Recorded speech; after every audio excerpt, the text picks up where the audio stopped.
at 1 apiece, 141-129 as two of the best defensive teams in the NBA.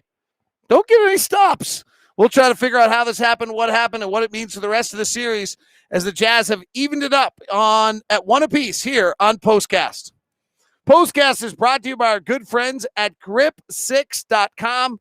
Promo code Locked On gets you 15% off, as well as our friends at Biograss, where you can get the big yellow bag to make your garden absolutely perfect. Promo code Locked On gets you a $40 discount as well. That's at bigyellowbag.com. All right, Ron Boone, let's start with your takes here on POSTCAST. Well, I have a question there first, because I'm looking at and remembering how the game was called in game one, a little more physical. And tonight, what we have between the two teams, at least 50 fouls called. So it was a little tighter tonight, which means that the Memphis Grizzlies did not have their way probably in this basketball game like they did in game one. Now, the flip side of that is that neither team was able to stop each other because of that, thinking maybe fouls or getting into foul trouble, that type of thing. It was only one quarter between the 8 quarters that a team shot under 50%, and that was the second quarter by the Memphis Grizzlies when they shot 46%. So, as you mentioned earlier, who can stop who in this ballgame? I mean, this was really incredible. 141 is the most points ever scored by the Jazz in a playoff game, but they also allowed 43 points in the third quarter, which is the most points they've ever allowed in a playoff game. And it's representative of the fact that neither team could get any stops, and these are two of the best defensive teams in the league. Jazz number 1 in non-blowout time, Memphis number 7, and yet the Jazz don't have an answer for Ja Morant, and Memphis didn't have an answer for Mike Conley, Rudy Gobert, kind of some double pick and roll, some really creative stuff by Quinn Snyder and the coaching staff late in the game. They didn't have that answer either. Yeah, that's what's going to be so puzzling of what kind of game plan can both coaches, and I'm sure they're going to be up at night watching film, trying to figure out something, and who they can take advantage of, who they can't, what side to run the pick and roll on. I mean, it's a lot of work to be done as far as coaching is concerned. But this is going to be a task because I don't think either team, especially with Donovan in the lineup now, can stop each other from scoring. Donovan Mitchell back today. What was his impact? It was huge. I thought the way he started the ball game off, got the team off to a very, very good start. And then an extra ball handler, a guy that could take the ball out of Joe Ingles' hands there for a little bit, to the point where they're not focusing on him. It was just huge. It just shows why he's the star of this basketball team. And let's talk about Mike Conley, because he was magical. 7 fourth-quarter assists. He has 20 points and 15 assists. The last time a point guard did that for the Jazz in the playoffs was John Stockton. A really just Mike and Rudy late in the game. Thank goodness, because the Jazz couldn't get stops, and luckily they were scoring every time down. Yeah, that's what's so impressive, I think, by Mike Conley. He's really developed a relationship there with Rudy with the pick and roll. They had a number of those, especially going to the sideline, catching Rudy going to the basket. But he's also that threat from the three-point line. I mean, so you go underneath on him, he's going to take the three-point shot. So he's that triple threat type player that can be very explosive, especially if you're able to keep him on the floor. Jazz three-point shooting, which was not good the other night, was amazing tonight. Kind of what you get, 19 of 39, and that's what largely won them the game. We do need to talk about Ja Morant, because this game nationwide will be the Ja Morant game. He has really become a massive star in this. We're watching. He did not check out in the second half of this game. 47 minutes. He was 43 minutes, 47 points, 20 free throws. I have not seen an answer yet. And to me, the most important play of the game was the one time Rudy stepped out to deal with him. He lobs it over Valanciunas, gets a dunk.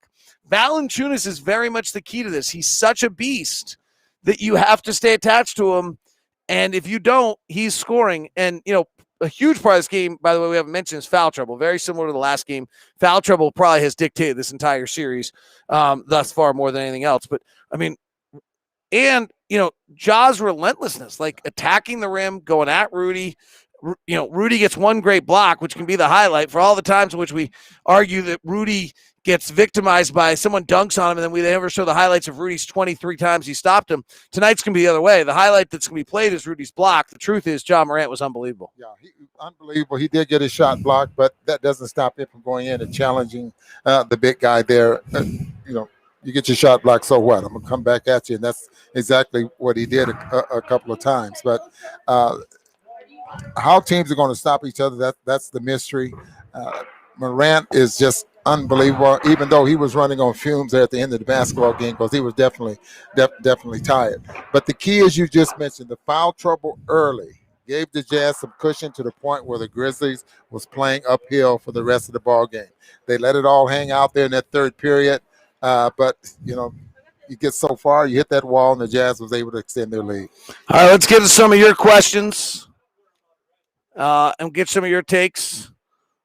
Josh Daniel says, Josh scored 47. We went, I'll take it any day. We watched the match, the energy, and hit the threes. Yeah, I mean, I agree with you, though. Trying to hit 19 of 39 threes is not an easy task either. Now, him getting 47s, I don't think either team can match what they did offensively again in this series. I mean, there's just both teams were so incredible offensively. I'm sure that there'll be some regression to the mean in the next few games. Hey, this is the playoffs, David. You just have to try to figure out what's going to happen in the next basketball game. I think the Memphis Grizzlies are very well coached. It says a lot for a head coach, but you got to remember you got assistant coaches that put together game plans there as well that to give them the team a boost. And maybe the most truthful comment coming from you two, going to be a tough series. I would really agree on this. I did not see anything that tells me the Jazz are running away from any games in this series. I did not see anything that says to me that the Jazz have some answer on the Grizzlies that the Grizzlies don't have an answer back for. This Grizzly team's won 8 of their last 10 now, and that starting lineup they have is good. That starting lineup they have is plus 19 when it's on the floor, and you can see why. Exactly. They're very explosive offensively. Very explosive. And just think, Jaren Jackson has not come to life yet. I don't know how well or how healthy he is or how close he's back from being the kind of player that he was last year. But he's you kind of expect him to start having a pretty good basketball game. Now, the two teams will go again. What, Saturday? Saturday. A little time now to try to figure things out. All right, let's go back to some more comments and questions. Why do we never try a zone, says Mr. Smith. We did talk about that before during the course of the basketball game, and you came up with? Well, they're third or fourth best team in the league against the zone, and our man defense is better, but I would assume we might try it. Why aren't the Jazz doing to Morant the play and teams did? Let him shoot and stop fouling him. He was 2 of 7 from 3. Let him shoot and sag off. He was really 2 of 5. The 2 threes were late. Del Toledo with actually a decent, after I gave you such a hard time the other night, you're pretty good tonight, my guy. Way to fire back. The one problem with going under on him is, one, he steps back and shoots the 3, which he actually it's not very good during the course of the year. He got better, though. In the last 20 games, straight away, he was 15 of 35. So that gets to be about 40%. So now that's all of a sudden the wrong math on that. If he's taking that straight away and he's figured it out, that might be it. The other one. The other one is you're trying to drive into Rudy, but the fact that Rudy's occupied by Valanciunas means maybe you're going to change that a little bit and change that up. You're a little bit trying to get him into this floater zone mid-range stuff, so he's not making threes, and you're not supposed to be fouling. So he was just incredibly aggressive in his approach. They're going to have to change something up. He had 47 points. What we don't know. I know before the ball game we talked about trying to keep him on the sidelines, but these players nowadays are so good. If you force them sidelines, they work their way back to the middle of the floor, because if you're going over the top, they're going to put you on their backside and keep you there till they get to their spots. I mean, it's awfully hard to keep players going one direction, especially if they can dribble with both hands. They did it with Joe Ingles. He's not very good going to his right with his right hand, but you can't do that to guys like John Morant. Robert on YouTube says, great win, loved every minute. There were those moments they looked stagnant, but they had great chemistry. Rudy's defense is out of the world. I see the Jazz still in 5. I'd be surprised by that. I mean, if they win both games in Memphis, they'll win in 5. I think You know, like that. I like it. I'd be surprised at this point. I was, maybe you get it in 6. I'd be just, I don't feel like we're about to go to, Donovan's back. We're better. I think, but that was an impressive performance on their part and their fight and their ability to come back at. I mean, definitely Donovan did all the things we thought he was going to do, Ron, which is that they gave us extra ball handlers, gave us extra things to be able to attack them with. And I think we should be able to, I don't know, we go 19 of 39 from 3. We should be able to continue to score. Well, I think as long as they get those open looks like that, and that's another thing that Donovan helped with because of his dribble penetration, the fact that, he's so good off the dribble. The Jazz had more open threes. I thought let's put it this way. I thought the Jazz had more quality 3-point shots tonight than they did in game 1.